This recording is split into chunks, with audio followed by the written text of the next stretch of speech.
Nah, pembahasan yang saya akan bahas yaitu mengenai divisi.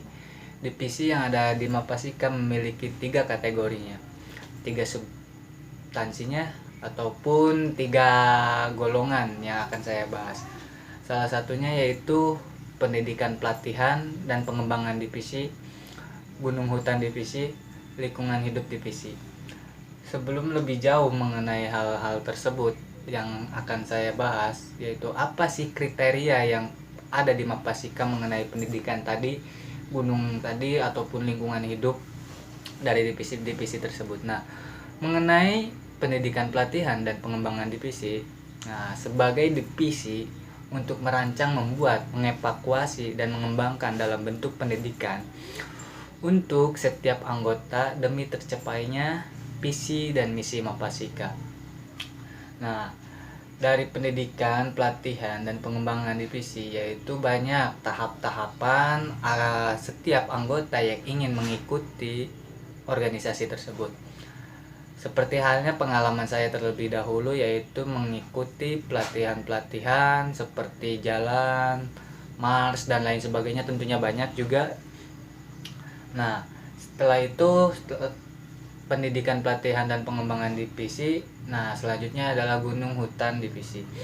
Nah, pesan utama dari gunung hutan divisi yang telah dicatat oleh Mapasika sebagai divisinya yaitu sebagian divisi yang mempelajari dan memperdalam ilmu yang berkaitan dengan gunung dan hutan agar terciptanya pengetahuan dan wawasan yang luas untuk bisa diaplikasi dalam kegiatan di alam bebas.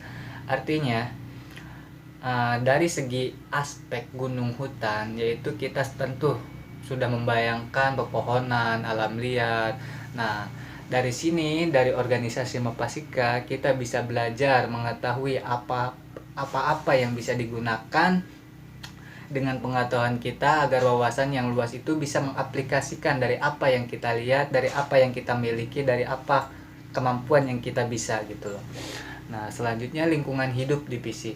Lingkungan hidup divisi yaitu sebagai divisi yang mempelajari tentang pelestarian alam dan lingkungan demi terciptanya pengetahuan yang benar dalam tata cara pelestarian alam dan lingkungan sehingga bisa tercapai dengan baik. Nah, menurut saya pribadi sebagai lingkungan hidup ini dari divisi yang telah disusun oleh para anggota ataupun para pengurus. Nah, mengenai lingkungan hidup ini tentu kita sangat membayangkannya dan menjabarkannya sangat luas. Karena seringkali kita meremehkan sesuatu yang kecil sehingga berdampak besar. Salah satunya yaitu membuang sampah sembarangan. Nah, meskipun kecil kelihatannya hanya sekecil plastik, es ataupun apa, ternyata hal itu bisa menyumbat menjadi hal yang lebih besar karena kita tidak tahu bagaimana lingkungan hidup. Nah, di Mapasika kita akan mempelajari lingkungan hidup, bagaimana cara memanfaatkan, mengelola barang-barang, nah supaya terciptanya pengetahuan yang benar dalam tata cara pelestarian alam tersebut. Karena berkaitan dengan alam, ya tentu saja semua yang ada di alam dunia, apapun yang ada itu tentu dari alam. Plastik ke, kertas ke, pada dasarnya semuanya dari alam. Nah, oleh karena itu Mapasika selaku organisasi yang ada di dalam kampus UBSI Karawang menerapkan dari divisi pendidikan pelatihan dan pengembangan, terus gunung hutan, lingkungan hidup, agar terciptanya sebuah wawasan yang bisa dimanfaatkan kelak setelah mahasiswa ataupun anggota yang mengikuti organisasi Mapasika itu bisa manfaat di kemudian harinya. Nah, mungkin cukup sekian yang bisa saya sampaikan. Apabila ada kekurangan ataupun kesalahan yang banyak saya sampaikan, mohon maaf sebesar-besarnya. Wabillahi taufiq wal hidayah. Wassalamualaikum warahmatullahi wabarakatuh. Salam lestari.